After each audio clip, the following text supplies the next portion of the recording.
Let's be honest, composition is so stupidly hard to do well, but trust me, by the end of this video, you'll know about a very dynamic and easy Baroque era composition that you can use to make amazing paintings. Let me introduce you to this, which doesn't actually have a name. Anyways, the structure of this composition consists of a main diagonal line, the blue line, cutting through your piece with perpendicular lines, the red lines, extending from the main diagonal. These lines can be arranged in any way you desire. So let's use some examples.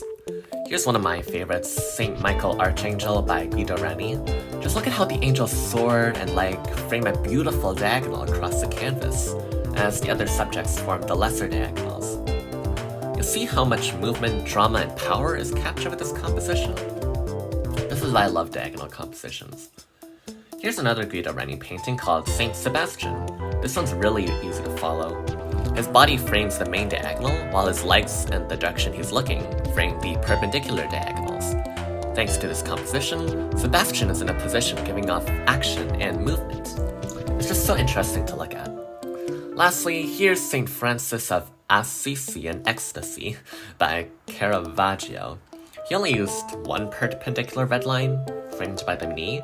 Even so, the people placed along these diagonals give the painting so much life and movement. Anyways, here's a mixed media artwork I did myself using this composition. I call it Circus Freak, which I use to capture the playfulness and chaos of a circus. Feel free to pause the video and study it if you like.